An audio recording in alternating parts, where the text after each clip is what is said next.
सात तुकाराम महाराज गाथा अभंग 342. लक्षणीया योगी पाहती आभास, ते दिशे आम्हास दृष्टी पुढे. लक्षणीया योगी पाहती आभास, ते दिशे आम्हास दृष्टी पुढे. कर दोन्ही कटी राहिलासे उभा, सावळी हे प्रभा अंग क्रांती. कर दोन्ही कटी राहिलासे उभा, सावळी हे प्रभा अंग क्रांती. या पोनी वेगळे राहिलेसे दूरी, सकळांतरी निर्विकार. या पोनी वेगळे राहिलेसे दूरी, सकळांतरी निर्विकार. रूप नाही रेखा नामही जयाशी, आपुल्या मनाशी शिव ध्यान. रूप नाही रेखा नामही जयासी, आपुल्या मानसी शिव ध्यान. अंत नाही पार वर्ण नाही थार, कुळयाती शिर हस्त पाद. अंत नाही पार वर्ण नाही थार, कुळयती शिर हस्त पाद. अचित चितले भक्तीची या सुखे, आपुल्या कौतुके तुका म्हणे. अचेत चेतिले भक्तीची या सुखे, आपुल्या कौतुके तुका म्हणे. लक्षणीया योगी पाहती आभास, ते दिशे आम्हास दृष्टी पुढे.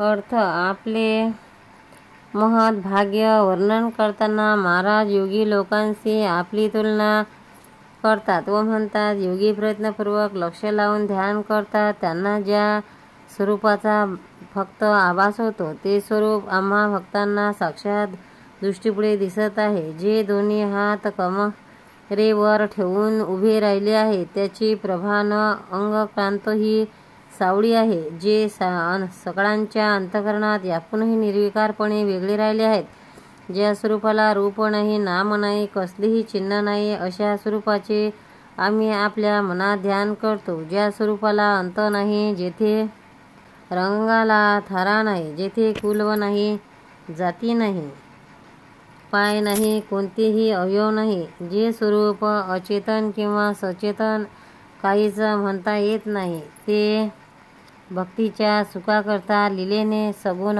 साक्षात सचेतन रूपाने पांडुरंग म्हणून प्रगट झाले आहे.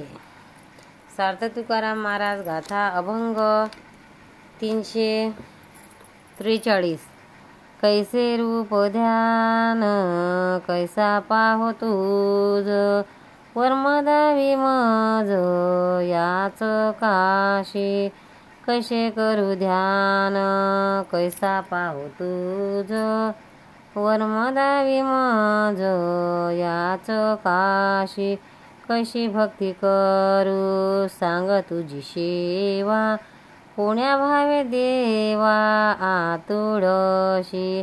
कैशी भक्ती करू सांग तुझी सेवा, कोण्या भावे देवा आतुळशी.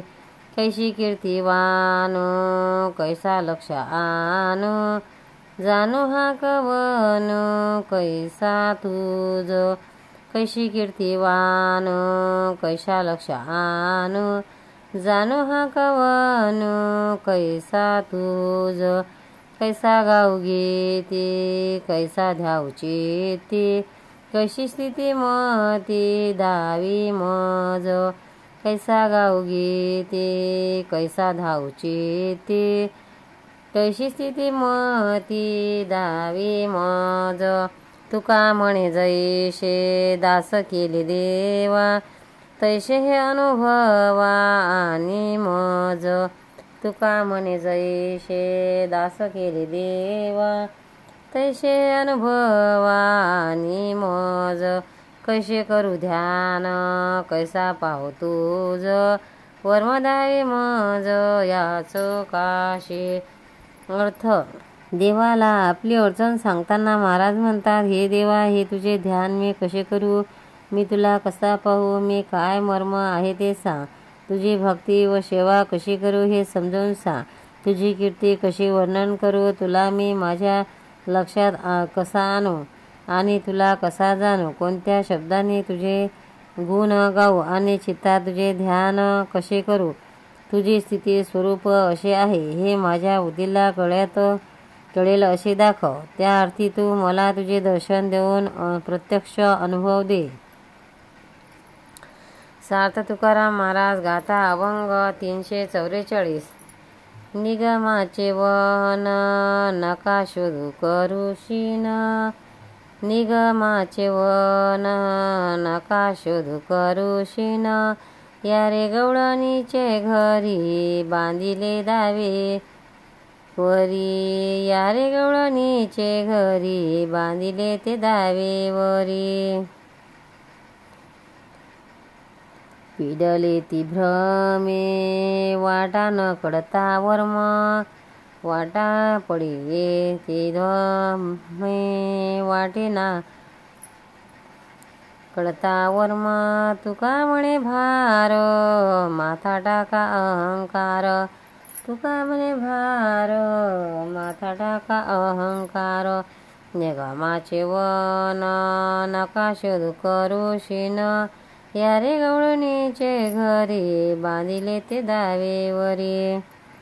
अर्थ, भक्तांना उपदेशून तुकाराम महाराज एक गोष्ट सुचवतात. ते म्हणतात, अहो भक्तजन हो, वेदरूपी अरण्यात तुम्ही हरीला शोधण्याला शीन घेऊ नका. हरीला पाहण्याचे असेल तर तुम्ही सर्व गोकुळातील नंद गवळ्याच्या घरी जा. या येथे हरीच्या गवळणीच्या दाव्याने बांधले आहे, गवळणींनी दाव्याला बांधलेले आहे. हरी सापडण्याचा मार्ग तुम्हाला सापडलाच नाही, त्यामुळे तुम्ही इतर साधनांच्या भ्रमात पडलात. तुम्ही आपल्या डोक्यावर देहाच्या अहंकाराचा जो भार घेतला आहे तो टाळा, म्हणजे तुम्हाला हरी भेटेल. सार्थ तुकाराम महाराज गाथा अभंग 345. मना ओढी मना बुद्धी बुद्धी क्षण क्षणा, मना ओढी मना बुद्धी बुद्धी क्षण क्षणा, मीच मद राखण झालो त्याने ते तिची धरिलो, मीची मद राखण झालो ज्याने ते तिची धरिलो. जे जे जेथे उठी तेथे तया हो हाते खुंटी, जे जे जेथे उठी तेथे तया हाते खुटी, भाजनी खाजनी तुका साक्ष उरला दोन्ही, भाजनी खाजनी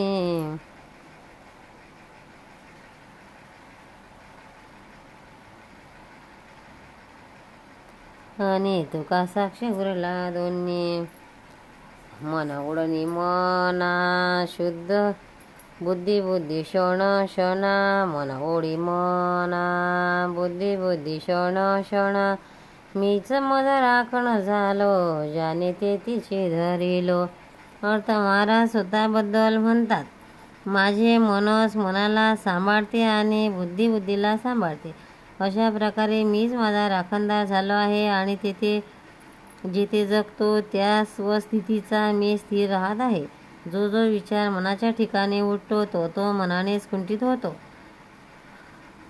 मनाची ओहोटी आणि भरती म्हणजेच विचारांचा उदय आणि विलय या दोन्ही मनोधर्मांना मी साक्षी राहिलो आहे. सार्थ तुकाराम महाराज गाथा अभंग 346. ब्रह्मनाली त्यामुळे कर्मा कर्मा वेगळे, ब्रह्मनाली त्यामुळे कर्मा कर्मा वेगळे, तोची एक तया जाणे पावे अनुभविले कोणी. तोची एक तया जाणे पावे अनुभविले कोणी. सोच असोच्याची संधी तनामधी. सोच असोच्याची संधी तनामधी. पाप पुण्य नाही ठाव तुका म्हणे सहज भाव. पाप पुण्य नाही ठाव तुका म्हणे सहज भाव. ब्रह्मन लिपे त्यामुळे कर्मा वेगळे. ब्रह्मन लिपे त्यामुळे कर्मा वेगळे.